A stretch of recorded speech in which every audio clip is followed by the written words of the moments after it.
Liquid clear is a base medium used with oil paint that allows you to blend and mix colors naturally on the canvas. The main advantages of liquid clear: it keeps your canvas wet for prolonged painting sessions, painters can achieve natural gradients on the canvas, and it can be used to make other oil paints more fatty, allowing them to be more flexible, flowy, and give them the ability to stick on top of firmer oil paints.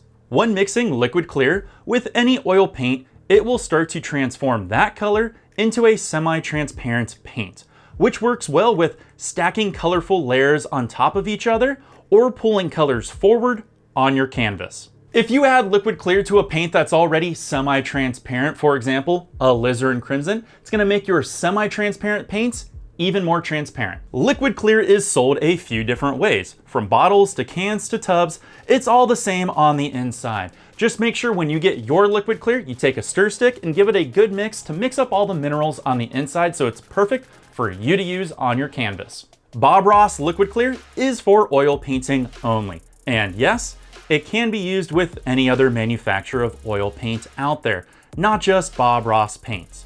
The nice thing about liquid clear, unlike liquid white, it will not dilute or shift the colors you are painting with or mixing it with. It will keep the natural integrity of the color. Liquid clear is a must-have for any wet and wet painter out there, but you know what? I really recommend it for traditional landscape painters too. It really makes adding difficult details like branches, grass reeds, and water details really easy. If you plan on getting liquid clear, hey, you can use my link in the video description. It really helps out my channel. Now, if you need to know how to apply liquid clear, I actually have a video on that I'm gonna put over to the side. It's an old one. I don't know why I'm shouting, but it shows you how to apply it correctly. And if you need to know how to use liquid white or what it is, hey, take a look at the bottom right-hand corner because there's an awesome video for you as well. Make sure to hit like and subscribe, and I'll see you all next time. Take care, and of course, peace.